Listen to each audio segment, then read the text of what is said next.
Hello, everybody. Welcome back to Football United TV. This is the Football Politics Show. I'm joined once again with Talk MU. But first off, let's get this intro rolling.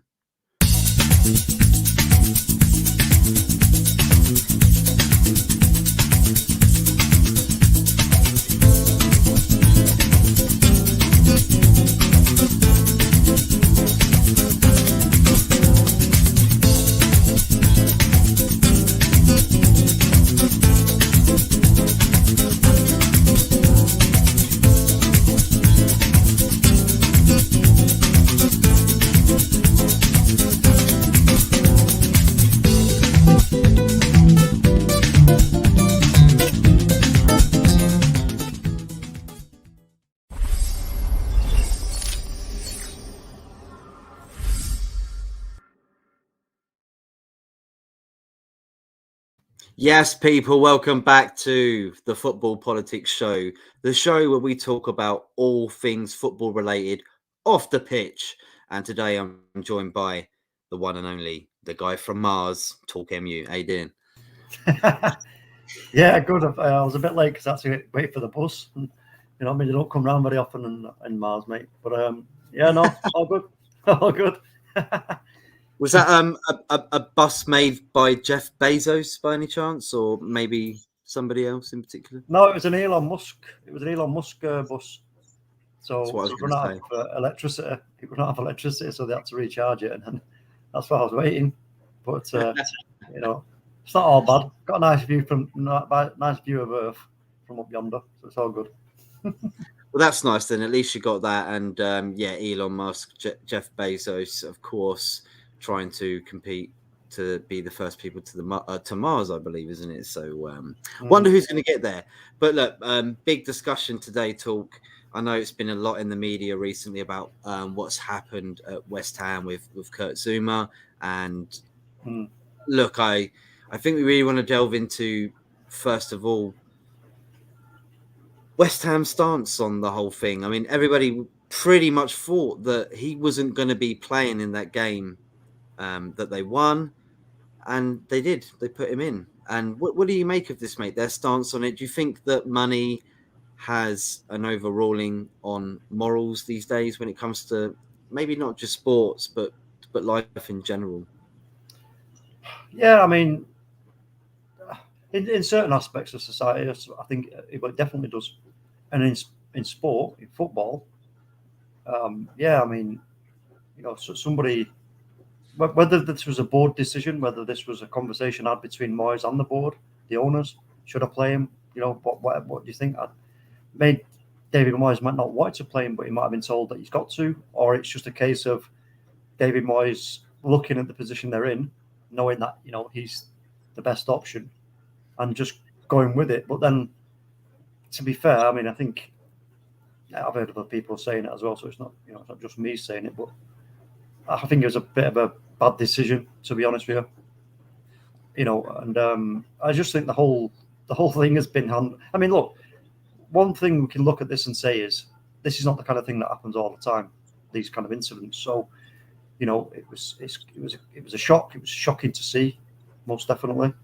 And I guess on reflection, maybe David Moyes himself would choose to maybe not play him and suspend him for however many games. I don't know.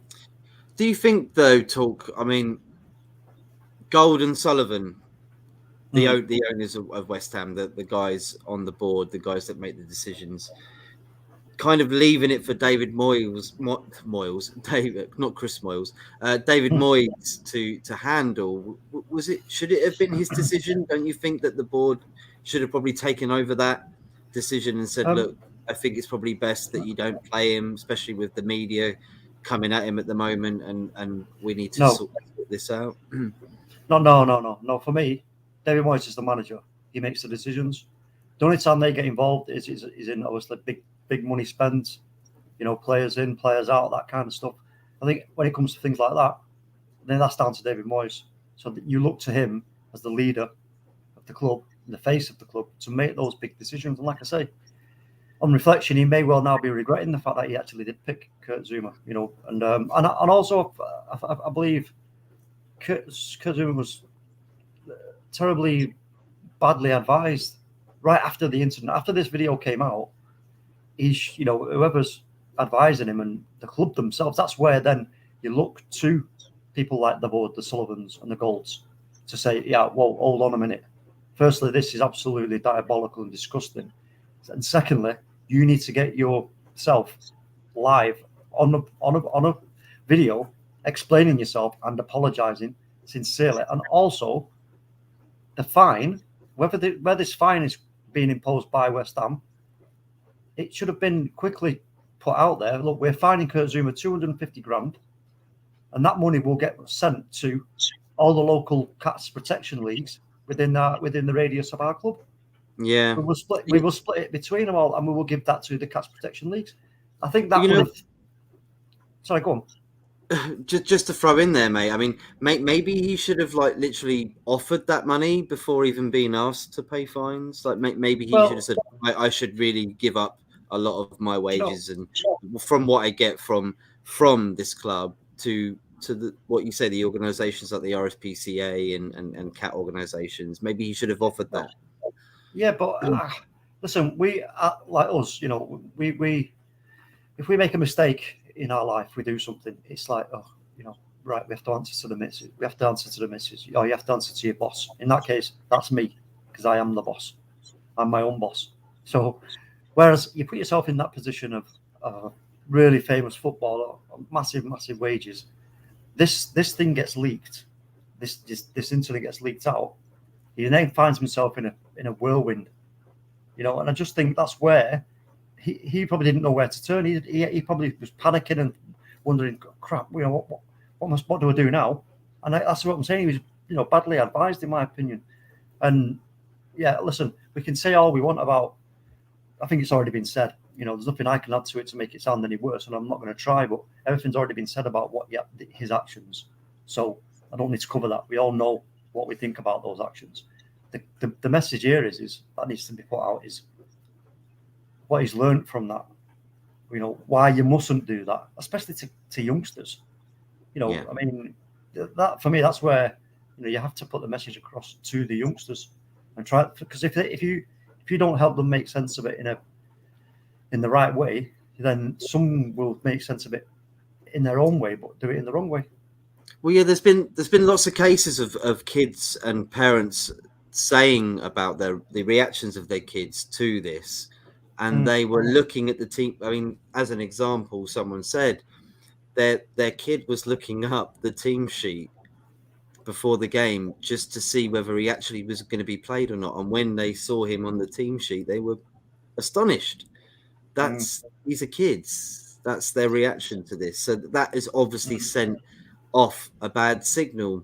And I think that's the main thing about this, isn't it? Because why the sponsors have pulled out now from West Ham and, of course, Kurt Zuma, because it's not only that he's been caught, and a lot of people said this, he's not only been caught, he's actually done himself in by himself and by the people around him, filming this as if it was something normal in their everyday life. And I think that's the most disturbing thing about it. Well, that's the question that I first asked. The first thing I said, I was outraged, firstly, because obviously I'm a cat lover. I've got a cat.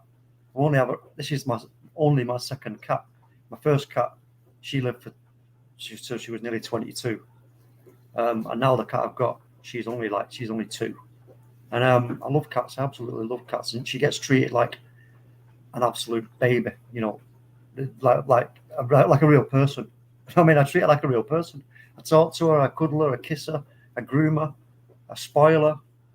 She sleeps wherever she likes. Everything. People know what I'm talking about. You've got a pet, and you just think, wait a minute, who is it who's filming that? Firstly, and then secondly, why are they laughing when these actions are being carried out? And then thirdly, what made them think that it was going to be well received when they put this on whatever platform they put it on? I mean, okay, listen, maybe we can talk about the divide here between the life that footballers live and their entourage lives in this kind of bubble, maybe they lose touch with reality, and this is. I mean, look, we talked about this, but we you do have to sort of mention and ask the question. Look, do we really think that Kurt Zouma is like a really nasty, horrible person deep down in his heart? Because I don't. Nope. I don't think he is. And I think as well, Yeah. you saying about that, I think redemption should play a role in this as well. Of course. You can't just wipe out somebody and say that there's no way back for them in society anymore, that they're scum and that's it now for the rest of their life. You can't even look at that person in a good light. That's crazy to me. And I've heard a lot of people as well, and I don't want to throw out any names because one of them was a goalkeeper, ex-professional who has come out and pretty much said there's no turning back for him now in his life. And he's someone who tries to show what do you call it for mental health. He's pretty much a campaigner and an ambassador for mental health, and that isn't the way to deal with this sort of thing. He's not killed anybody. It's the disgusting thing that he's done, and he has to pay the consequences and everything that he's getting right now. He probably does deserve, and he does. I don't think he deserves to be sacked from doing his job, because there's so many other examples in football where people have still kept their role and their career from probably more horrific things, but at the same time, physical attack on anybody shouldn't be accepted. That's like physically attacking anything or doing that to anything that's alive is wrong, right? 100%, without a doubt. And I agree that you can't sort of just push people off a cliff if they choose an action that they don't fully understand the consequences of. I mean, we don't know what was going through Kurt Zouma's mind at the time when he's doing what he's doing. We don't know that. If he in his own mind thinks that he's not actually really hurting the cat, then if that's what he's thinking, then obviously he needs educating, doesn't he? And this is what this is all about. It's about education. It's about getting them to understand what he's actually done. And yes, he has been punished. But I would like to see him. I've not seen the apology yet, but I would like to see some kind of more interaction with him, with animal welfare. To kind of go. You know what? Okay, hold on a minute. This has been a huge mistake on my, and I feel terrible about it, and I want to learn now. I want to learn, and I want to make sure that if I can do something to prevent this happening to more defenseless animals, then I will do so. But this is down to the club and David Moyes and the Sullivans when it comes to actually advising the players like this from this context. That's talk. Yeah, exactly. And look, I mean, the whole point of this conversation, the headline of it was, does money overrule morale, pretty much? And it seems to me like what David Moyes said in his comments after the game on why he had to pick him was because he's one of the best players that we have in that position because of the injuries at the moment, and they are trying to get that top four, and there's a lot of money involved in it, and money is basically overruling morale, and I think that's the question that that's why it's getting so much hype in the media, is because that just shows you I mean, look, to be honest, that's the way that life has always been. And if people don't realize that life has been like that forever, then life needs to be taken a look at, not just sport and football and West Ham. Life, like you see so many starving people on the streets, and that's the same thing. That's money over morale, Yeah. Well, let me ask you this: I'll put this question to you? I don't know what you're going to say. Go on. If that had been a Leeds player and Marcelo Bielsa, would Marcelo Bielsa, would he have picked him? No. To play that game? Definitely not. No. Definitely not. And the reason why we know morale. Exactly. He's got morals. So he will go down with the ship. Right. So as long as he tells everybody on the ship that you can get off. And that's the thing that David Moyes hasn't done, I think. No, and I think what's happened here is David Moyes is, listen, we know how well David Moyes has done since he went back to West Ham. We know how much he's improved as a manager. He's been, I think, in my opinion, David Moyes has been kind of blinded by the pressure of the job, the expectation of the fans for this top 4 spot, I think that has got bigger than anything else. And like I say, in hindsight, I'm sure, without a doubt, that David Moyes will be regretting his decision. And if given another chance to do it again, he would probably think, you know what? No, I ain't going to play you. Even if it's just one game, and he comes out and publicly says, no, I have not picked Kurt Zouma because of his actions. What he's done is outrageous. It's terrible. It's horrible. He's being fined. The money thing. He's going to go and learn. He's going to now get involved with. They could have made it. They could have turned this huge negative into a much more positive going forward for the future welfare of animals that are abused. It was because, like we say, sometimes these things happen and horrible things happen, but sometimes good things can come from it. You know what I mean? And that was an opportunity. Yeah, and I just want to say on this comment, and it's very difficult to differentiate because they're two separate things. But Abdullah Alamami, I hope I said that right. Please, apologies if I haven't. I wish society had the same energy for racial, xenophobic, and Islamophobic abuse than they have on this issue. You should check out our vlog on gay pride that we did down below, actually, because this all stems into the same thing in a sense. And look, it's the only reason it's different is because when someone's racially abusing someone or something, to pick up that evidence of that, it takes a long process and it's got to go to courts and stuff. This incident is his brother has posted it up. He's come out and admitted he's done it. So it's easier to literally say what should happen with the person. When it comes to stuff like racial abuse, blah blah, there's not always 100% the evidence like there is here, and I think that's the problem. And I think there does need to be more to deal with racial, xenophobic, and Islamophobic, and so many other problems in the world. Like transgender problems. So it's a difficult one, but unfortunately for Zouma, like I said, his brother posted it up. He's come out and apologized, and that's why it's blown up so much in the media right now. Right, Talk? Yeah, it is. And in regards to that comment, I mean, we've discussed it many times about racism and other issues in society as well. And anybody who knows me knows exactly where I stand on that front. So I'm a zero tolerance, on that front with racism and homophobics, xenophobic, anything like that. We all know what my stance is on that. That's what my symbol represents. It says it's quite clearly right there. That's what I'm about. You know what I mean? Yeah. So, but yeah, I do agree that look, the energy needs to be the same for all forms of when a person or any kind of being, let me put it this way, any kind of being is either abused because of the way they look or whatever, or a being which is in an animal form is physically abused. It's not. It's just the laws need to be adjusted quite dramatically. They do quite dramatically because this is one thing that annoys me. If I was to go out now and break into somebody's home and steal something, there's a high chance I'm probably going to go to jail, right? But if I go out and say something to somebody, maybe even put my hands on somebody to a certain level, it wouldn't be the same. It wouldn't be the same, would it? It seems that society cares more for people's possessions rather than actual people themselves. Very well. I mean? Yep, 100% agree. And that's the whole thing, isn't it?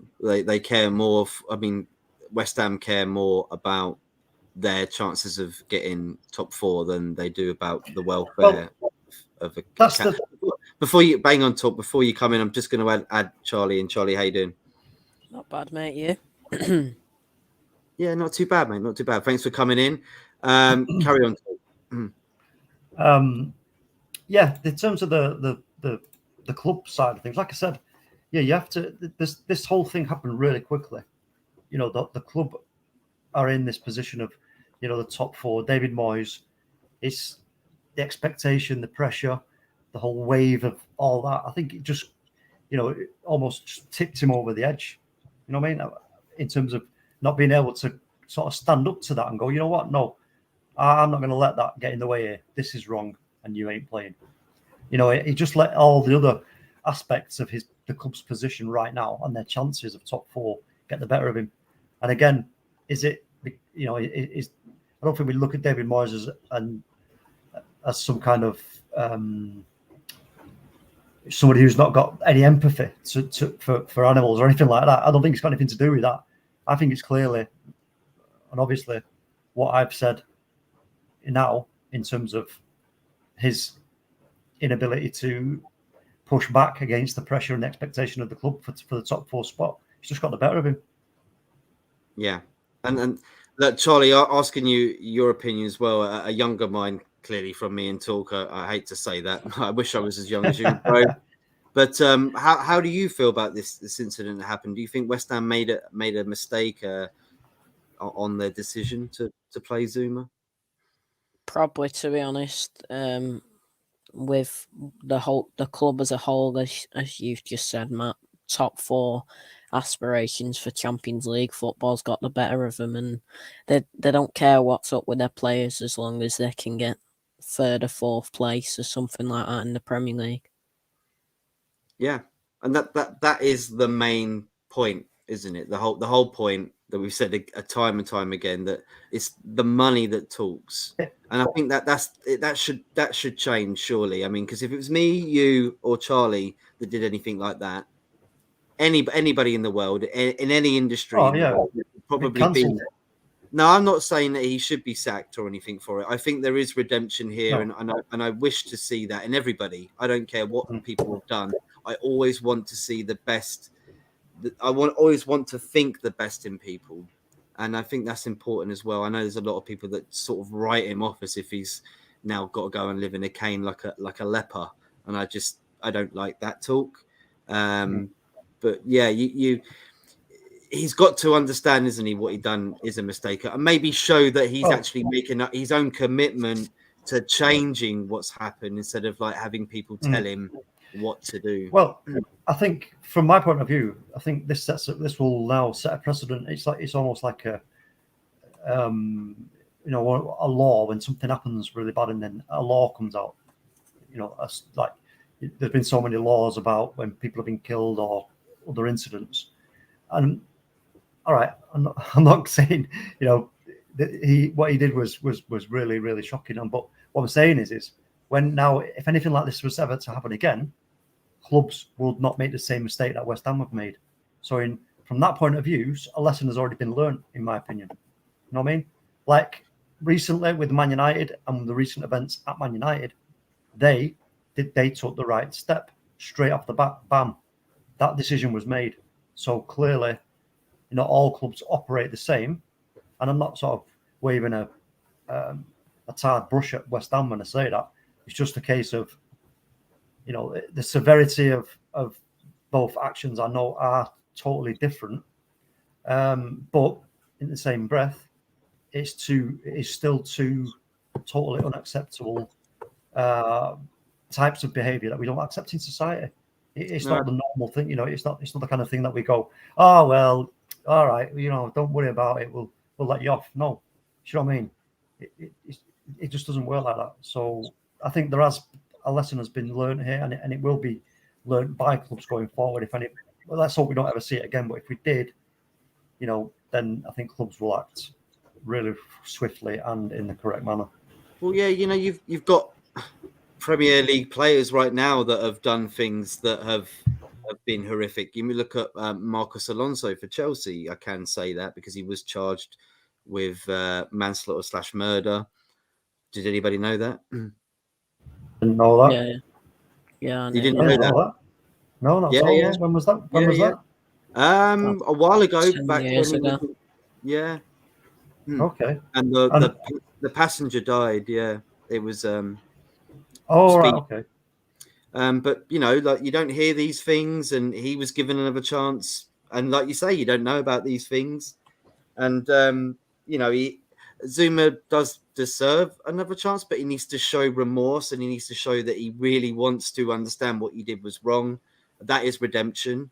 And if I was him, I would be opening my own catteries. You know what I mean? Like to show that I care, and I'd be like, "Cool." Do you know what I mean? I'd really be like trying to show That's people. What I'm saying. I really do want to make a change, and I'm pretty sure he will do. And I don't think that'll be advice from necessarily the top people around him at the football club or his agents or else.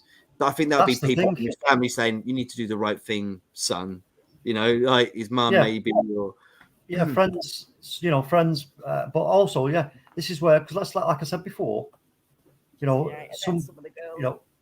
us as individuals, we sometimes, we don't know what to do.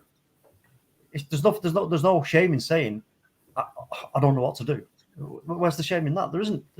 Or remember that old chestnut when people would say, don't ever be scared of asking for help. You got to ask for help. If you need help, you ask. That comes from school. You ask, don't just sit there and go, right, well, I don't know what this is, but I'm not going to bother asking, so I'll get it wrong. No, stick your hand up and ask for help. So if Kurt Zuma here in this incident is right, he doesn't know what to do, then again, this is what I'm saying. This is where the club needs to stand by him and say, look, we advise that you do X, Y, and Z in order to help this situation become more of a positive than it is a negative, and at the same time helping and showing your true love for animals, because deep down I'm sure he does actually love cats. You know what I mean? Like a lot of footballers have got cats, a lot of millions and millions of people have got cats, and like I say, whatever the reasons for what he did was, I don't know. It'd be interesting to find out why. That would, I think, help people understand what was his mindset. Well, proper statement on what happened. Why was it happening? Like, why were they chasing around the cat? Exactly what was the ordeal? What happened for that to happen? Like, what was going through your mind? And I'm pretty sure he'll be able to answer these questions, and I'm pretty sure he will eventually. I know it's probably been a bit horrible for him recently, but he kind of has deserved it because of the circumstances. He's got to, listen, he has to face the music. There's no two ways about that. But like I said, from my point of view, West Ham have failed him, because all they did when David Moyes picked him was made it look like Kurt Zuma doesn't care. Yeah. You know what I mean? For all we know, Kurt Zuma might not even wanted to play that match, but David Moyes might have said, "No, look, son, you're playing. I need you. You got to play." If I was, we don't know these things. Yeah, if I was Kurt, I would have sort of put my hand up and said, "Look, I don't think this is right. Like, not at all." I just want to shout out a few comments here. Talk, you might be able to answer you as well. Anthony Herbert, big up. Matt, talk. Big up family from Charlie Millen. I'll go check out FITA that starts tonight, 1:00 a.m. UK time. It should be really cool. It's going to be all about football in the Americas, and it's always going to be every Thursday/Friday night. So check that out tonight, 1 a.m. if you're in the UK. Solo says, big up, gentlemen. And he says, I believe this is getting out of control at the moment. People are asking he shouldn't play football again. If I was to ask the questions, what's worse, racism, homophobic comments, or sexism? You can't really put that on the scale, really, can you? To be fair, they all level off the same, to be fair. Like, and any abuse to anybody is the same. Like, nothing higher than anything else. Look, this is, you're opening in a huge sort of kind of worms here, because these powerful sort of racism, homophobic comments and sexism and everything else. They're all absolutely terrible things that happen in society, which we don't want in society, and lots of people have been calling for and campaigning against for a long, long time, way before we started doing anything. And again, these kind of problems lie at the government's door, in my opinion, as well, because they need to change the laws. They need to change the laws so that if you are racist to somebody, or you are homophobic to somebody, or you are sexist to somebody, there are consequences. So that before you actually do it, there's a a recourse to what you might do. So it gives you something to think about. If there isn't, then what are you going to think about? You're not going to think about anything. You're just going to go out and blurt it out, whatever you're going to say to somebody else, in order, because like I've said before, you know, it's always that is the obvious weapon that people choose, isn't it? Now, because let's have it right. Look, the whole psychology of these types of incidents, racism, homophobic, and sexism, the whole psychology of that is huge. It is massive, you know. And you know, you got to look at some people. I think some people make mistakes. We know that some people make mistakes. People say stuff, and then they're like, "Oh crap," you know. Did I really mean to say that? No, I didn't. Am I really that kind of person deep down in my heart? No, you're not. Probably. You know what I mean? So, yeah, but that's the thing is we said about it on the gay pride show, the fact that conversations are the way to understanding the differences and how you feel and how other people feel. I mean, like, we don't do that enough these days in society, and I think in football as well. Generally, that the discussions don't have a leeway. No, but what we'll say also is that there are some. I mean, it is a very small minority, I'm sure, of people who do it because from a really nasty and what's the other word? Like you know, really, really damaging. They really want to hurt people with it when they use either racial slurs or homophobic or sexism. They do it because they really want to be nasty to people. You know, there's a real intent there, and they're just nasty people. There is, but it's a very small minority, in my opinion. And I think, you know, these types of conversations need to be had because firstly, if you don't understand the problem, how can you correctly sort of try and fix it? Because you don't know which angle that you're going to be coming in to fix it from. Do you know what I mean? You've got to have an understanding of why is that happening, you know, and then you've got a better angle to come at it from, in my opinion. I mean, Charlie, me and Talk obviously know that what he's done's disgraceful, it's terrible, but we also feel that there is redemption there. Like he can learn. He is only a human being. People make mistakes, even if they're the worst mistakes. They should have a second chance. We are second chance people. Does he deserve it in your eyes? Like, I'm not talking about like maybe not playing at West Ham anymore. Possibly he might get sacked from there. He might still be able to play somewhere else. But should he lose his career and not be given a chance to redeem himself as a person in society? In my opinion, he definitely deserves a second chance for me. His brother, who plays for Dagenham in National League, he's been suspended today until I do believe it's getting investigated. But he's been suspended today because he filmed the video. Right. Yeah. So. Well, yeah, because I think that's the thing, Charlie. If you're filming someone do something malicious to someone, you're a part of that, aren't you? You can conspire to be a part of that. Yeah. So he probably does deserve a second chance, but I think it could be the end of his career, maybe in the Premier League. This is for the point that I'm going to make here is that in my opinion, he needs to earn that second chance. He can't just sit there and wait for that second chance to be given to him. He has to earn it. But again, the only way you can earn that is with positive actions. You know, you have to have a positive attitude now from his camp. They have to come out in a positive way now as to how do we rectify this? How do we put this right? Because, like we said, eye for an eye, the whole world goes blind. That's, you know, and that's a true saying. And you can't, you know, we can't rule our society in that fashion. Like I said, there are certain crimes in life that are totally, you know, beyond how should we say, redemption. Yeah, you're beyond redemption, and it's just quite clear that, you know what, some people are just beyond help. You know, there's certain mindsets that you just can't alter. However, I do believe that, you know, you have to give everybody a chance in order to try and understand what it is they've done. And for me, I just hope now that Kurt Zouma and his brother, if it is his brother who's filming, I don't know, this is all speculation, from my point of view, that if that's the case, that they get the help that they need in order to try and sort of turn this around, and put because look, let's have it right. There's an opportunity here, whether we like it or not. There is an opportunity. This has been now brought up in mainstream media. It's all over the place.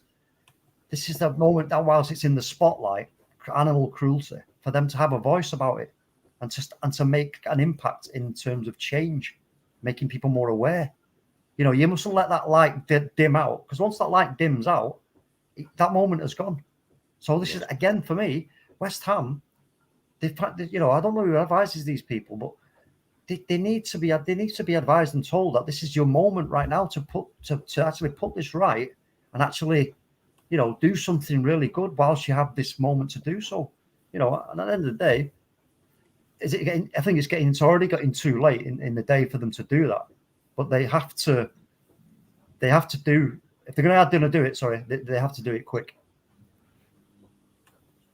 That's what I said at the bottom there anyway. It's the fact that Champions League's up for grabs and like they're missing defenders. I think Diop, isn't it? They're missing Diop, and I think that's why Zuma's in.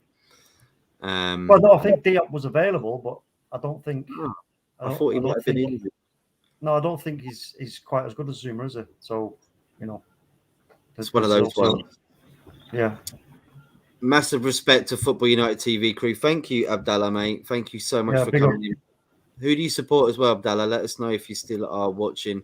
The whole situation is all about education. People need to be educated on a lot of stuff. Absolutely, mate. But then education is just discussion as well, It's just talking to one another, people that you don't necessarily speak to or see to every day. Do you know what I mean? Like different environments, different cultures, different ways of life. You need to understand. Otherwise, you're never going to understand the world. You can't just live in that tiny, small little bubble that you do. Miss Melina, big up the panel. Thank you so much, Miss Mel.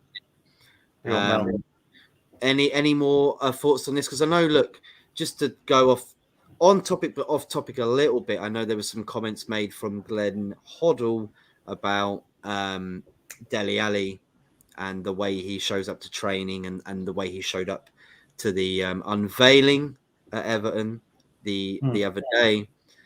Do you think it's a little bit harsh from the older generation, or do you think they have a right to say what they're saying? And are they saying like rolling into training in a Lamborghini doesn't make the fans and the local people around the area feel like very good, seeing as it's been quite difficult times recently? Yeah, I mean, from my point of view, I just think you have to use a bit of common sense. You have to, firstly, he's only just joined the club. He's not done anything there yet. He's got to win the fans over. You've got to win the trust of the fans. And, for me, it's just common sense. And again, this is about, who is advising these young, because let's have it right, they're still only young kids with a serious amount of money.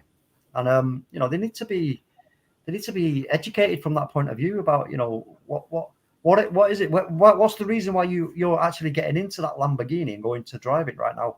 It's because of that man and that woman who go out every day of the week at 5 or 6 o'clock in the morning, working their ass off to get a wage so they can pay, right? They can pay for the season ticket, which goes towards paying your wages. Don't be doing that. Don't be doing that. If you've won the support of the fans by helping them win a major trophy, right? Let's just say he goes there and he helps Everton win the FA Cup, or even win the Premier League or something like that. Then he can rock up in a Lamborghini, because no one's going to give two shites, because everyone's going to be like, yeah, you've earned that right to do that. But as it stands right now, you can't do that, bro. You have to, like I say, you have to use a bit of common sense. So, man, you need to see the boys' ages. Yeah. Get me the job, Solo, and I'll split my wages with you. Charlie, what did you think of what Talk said there about the Dele Alli incident and Glenn Hoddle coming out with these comments? I know they're from an older generation, and I know Ali Coyce came out and defended Glenn Hoddle because of that older generation. They felt that they would have probably turned up on their debut, their unveiling, in a suit and tie. That's just their old school generation. Do you think he was wrong for coming in dressed the way he was? I mean, personally, I don't care the way he's dressed, as long as you do a job, you do a job. But what's your thoughts? To be honest with you, I couldn't care less how he dressed. As long as Everton fans are wanting to do a job, he's a good signing for Everton. Like I'm not sure how Van der Beek was dressed, so maybe compare them Same. two, but Similar, I believe. similar. So Well, dress down, like just casual. if you wanna have a go at one of them, you have to have a go at both of them if they're both not in a suit and tie and whatever. Because Yeah, that's strange. you got to remember it was Lampard's first game as well, and he was in an Everton tracksuit, so you can't really pick on one of them instead of all three of them. Do you feel like though? What about the fans picking up on him like driving in a Lamborghini? Because apparently the players don't like or tend to do that. They don't really turn up in the flashiest cars. I mean, I'm a bit skeptical on it. If I was a football player, I probably wouldn't. I probably would just drive like the old simple Range Rover or something, just because I really I'm passionate about people, man. Like, I don't look at it like from rich or poor. I don't want to be like so flashy. But I mean, does it really matter what he drives into work? Not really, no. He could drive in a Vauxhall Corsa for anyone. Well, that's what they want. That's exactly what they want, Charlie. Well, but I mean, it's about earning. That's just what I said. Is it's about you. If you've come through the academy at Everton and you're doing really well, and you've kind of earned your stripes, so to speak, then are the fans going to question that? No, because I wouldn't. If I was at Man United, you see Marcus Rashford turning up in a Rolls Royce Phantom, blah blah, whatever. It's like, that's Marcus Rashford. He's been there since he's a kid. He's worked his socks off. He's worked really hard. He's deserved it. Because he's helped us be, successful to a certain extent. So I'd be like, yeah, okay, it is what it is. But like I say, a new signing going to a new club who's not even done anything yet, then just rocking up like that, for me, it's just a bit of bad taste. And I think, again, just bad decision making, isn't it, really? So it's I understand Talk's point, and I understand Charlie's. Well, I don't really care. Like, as long as you do the job, you do the role that you're asked to do. Similar to Kieran Trippier, I guess. You know what I mean? Newcastle wanting to do that specific role. He's already started to show that he's doing it, especially with a great free kick the other day. But look, I think it's just the older generation. They were talking as well about the cream suits that Liverpool wore for that FA Cup final game. I'm pretty sure you remember as well. Talk against Man United, and terrible. Dressing very unfashionable, to say the least. That team were, but you agree, guys, that Dele Alli shouldn't really be getting the stick at the moment. And if he is, why isn't Donny? That sort of shows the whole case, doesn't it? You're picking on one individual because he's Dele Alli and he's from Tottenham. Well, see, I don't know what the situation is here with regards to Donny van de Beek. I don't know what the differences are. Is Donny van de Beek rocked up in a Lambo as well? It was about the dress sense, and I think Charlie made the great point: is that Donny wasn't he dressed like similar, like casual? Well, why didn't they give him stick and they gave Dele Alli stick? Why is it always? Well, surely, Matt. Listen, let's have it right. That question must have been either asked or the instruction must have been given. One of the two. You don't just not have that conversation about dress code at an unveiling. Are you mad? Of course you do. You know what I mean? If you're gonna have an office do, the boss says, "Oh, dress code, by the way, it's either casual or smart casual or just outright smart." And you're telling me that the football clubs are not going to have that kind of. Of course they are. So, who's made the decision on that? For all we know, Everton may have said to them both, "Look, just come, just whatever you want, just casual. We're not going to make it into some kind of really big, shiny, brand new toy." You know what I mean? Because the club's not in a position to do that. They're in a bit of a difficult spot at the moment. So maybe they're trying to go from that angle in a sense of, look, we don't want to try and make ourselves look stupid. So let's just go with the casual look. Do you know what I mean? And from Frank Lampard's point of view, wearing the tracksuit, he has to. I think, look, for me, I think that's fine because it's all about the mentality of where they are right now, the club. himself, he has to earn the right to wear a suit, to stand there and say, yeah, I'm the man because I'm doing well. I've got the team playing well. We're getting results. Once he does that, then we may actually see Frank Lampard take up that kind of attire. You know what I mean? Yeah. Whereas if you look at Rafa Benitez, would you say he's earned the right in his career to wear a suit? Of course he has. Would you say the same about Ancelotti? Of course you would, because he has. Yeah. Would you say the same about Tony Pulis, though? No, he wears the club shirt. I'd say, no, he needs to wear a towel. He wears a towel so that he can just give it to the guy who's going to take the throw-ins. Yeah. He's always cap and he wears a cap and what does he wear? What do you call it? A body warmer. Warmer jacket. What a body warmer. Body warmer, yeah. He basically wears the club shirt. Let's be honest. What club? I don't even know if he's associated with anybody. Is he? Not anymore, I don't think. But when he was at Stoke and West Brom, just the same outfit every game. Well, we're going to invite you on, Charlie, for a Tony Pulis chat one day, one of these days, because you seem like you really got something for him. It was the cap, though, I think. For him? In a bad way. Say good or bad. Let's have a look. Ralph Hasenhüttl. Does he not wear a cap sometimes? Jurgen Klopp. Yeah. Jurgen Klopp. I mean, Jurgen Klopp's crop. Tony Pulis, isn't he? Right? Yeah. But he has earned the right to wear a suit, Jurgen Klopp, with what he's doing and what he's achieved. You know, Tuchel.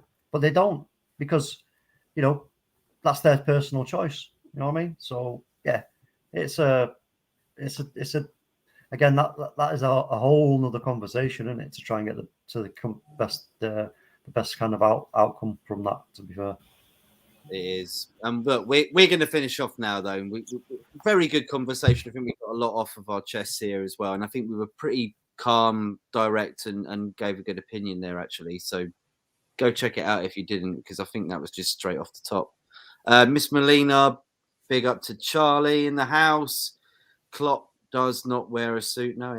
He'll that's what I'm saying, Solo. It's that Klopp doesn't wear a suit, but he's definitely earned the right to wear a suit should he wish to, because he wouldn't look out of place in a suit.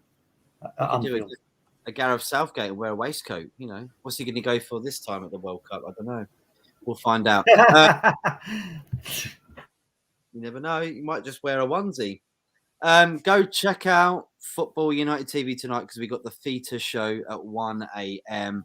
Can't wait for that. It's going to be amazing. We'll be back for the Football Politics show next week. Not sure what we're going to talk about, because we do discuss things that kind of are relevant. Not always, but sometimes, mostly. Let's go around everybody now and let everybody find out where they can reach you. We'll start with Charlie first. Bro, thank you for coming on and having your little say, mate. What's the place to be, mate? Where can we find you? Yep, so at Dugout Daily on YouTube and at Hit the Apex on YouTube as well, F1 content over there, and on Twitter at MCFC Hibs and FootyAwayFans_. Thank you, Charlie, mate. Nice one, bro. Talk. It's me. Yeah, listen, same place as me. I never change. Man United Agenda on Twitter at iTalkMU, and on this channel, and occasionally when I get invited on Dugout Daily.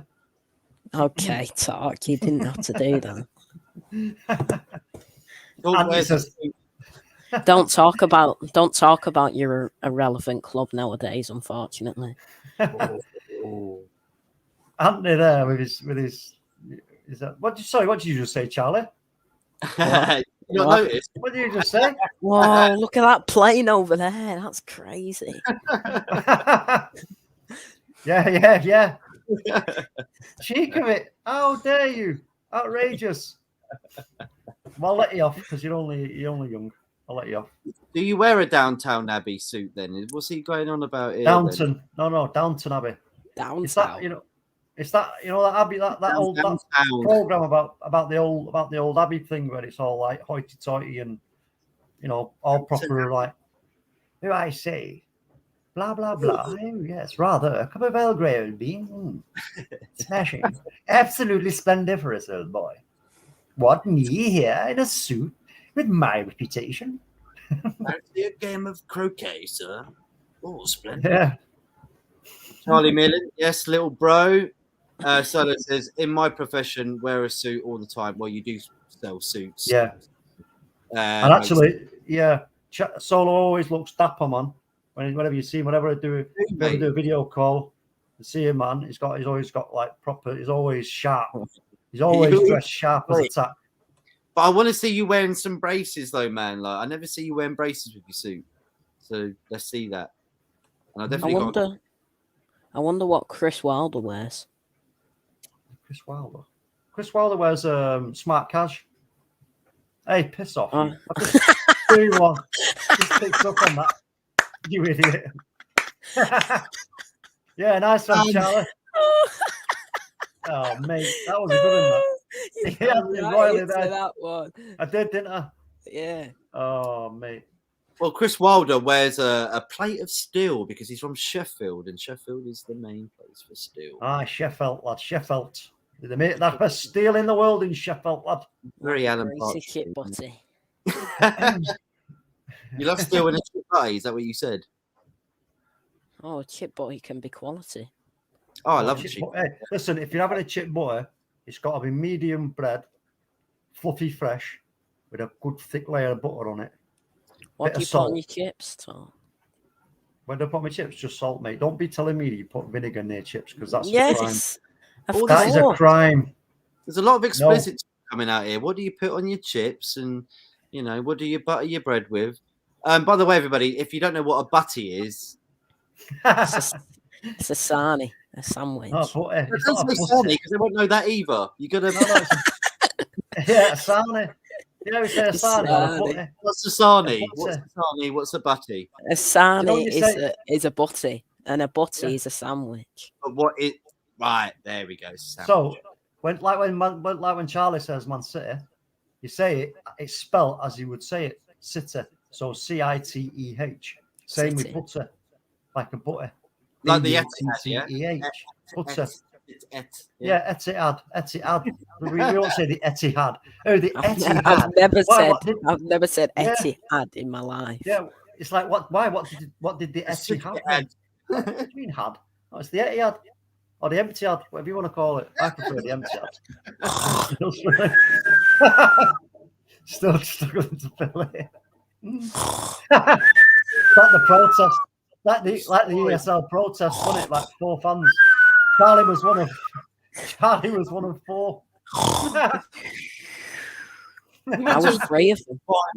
You went to the Champions League final. That must have been cool. It must have been cool. No, we lost. It wasn't cool. You went to Porto though. What happens? It happens in life, mate. You got to enjoy these experiences, mate, because you might never get them again. I think I'm permanently scarred by Kai Havertz rounding Edison. I wasn't happy. I just flopped down to my seat. Listen, Charlie, that moment when what's his name? Mason Mount picked up that ball, yeah, and then he played it as he was playing it to Kai Havertz, and then you see what's his name, Zinchenko galloping over. You're like, what was he doing, Zinchenko?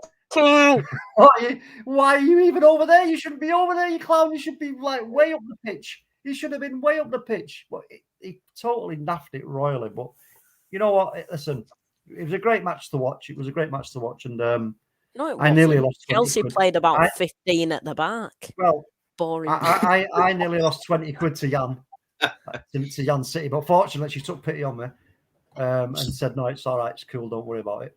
I was all ready for sending her the money. I'll have it. But she said, "No, it's gone now, Charlie. I spent it, man." Where'd you been calling Haribos and that have come from? You know what I mean? People still eat Haribos in big 2022. That's a disgrace. Well, Haribos are shocking. They're shocking. Talks on a diet of Sunny D and Haribo. I don't even know how you get the Sunny D, but no, man, no, not Sunny Delight. I don't drink that crap. No one does. It's No. banned, isn't it? Yeah, it's horrible. No, I have a Pepsi Max raspberry. Why coffee. raspberry? Yeah, raspberry Coffee. for bees. Knees, man. Coffee. No, Yes, no, coffee. no, I can't no. stand Not just any coffee though. Proper coffee, mate. Proper ground, either Guatemalan or Costa Rican. Boom shakalaka. You can't beat it. I've had coffee that was pooed out of a specific cat in Yeah. Indonesia. Yeah. Best bit of coffee I've On had in my life. earth. Yeah, it's made out. Listen, Yeah. my brother-in-law. Isn't it a lemur cat? Yeah, my brother-in-law. He gets roasted beans that have within, I think it's about 48 hours. Not longer than 48 hours. They're flown from the place of origin, whether it be Africa, Asia, South America, into a roasting house in London. They're roasted, bagged up, and delivered by courier to your door. And he brought it one Christmas, about 2 or 3 Christmases ago. And he said, right, anyway, he ground it up. He's got a special machine to do the water to the perfect temperature. And he said, right, I'll make you a cup of mine, then I'll make you a cup of mum's. So this is my missus's mum, my mother-in-law, Helen, French. So we made a drink of the one that Helen buys, which is good. You know what I mean? It's nice coffee. Yeah. Did it. He made his. He said, right, now taste that one, mum's. So I tasted it. I was like, yeah. So right, now taste this one. I tasted the other one. I was like, what's that? It tastes like fruit tea. He said, right, now taste the other one again. Then I tasted the other one, and the other one tasted absolutely rank. Honestly. And then when I had more of the one that he brewed, oh man, the complexity of flavors in it is outstanding, bro. But it's so expensive. You're like talking like, I don't know, ridiculous 40 or 50 quid a bag of beans. I mean, it's ridiculous. But for coffee connoisseurs, you know what I mean? It's where you go in it. Well, talking of coffee and talking of the end, we should leave it now. And I'm hoping that West Ham, the owners and David Moyes, smell the coffee in the morning, because they really do need to, seeing as we're ending off like this. Everybody, thank you for joining in today. Great chat with Talk and Charlie. Go check out Dugout Daily. Go check out the Man United Agenda, who I believe are on right now. So sorry for going over time. I don't like to go on when they're on, because I love the channel so much myself, and I'm going to go and have a look now. So go check out the Man United Agenda. And thank you for tuning in. Subscribe, share, like. We'll see you again very soon. Bye-bye. Ciao.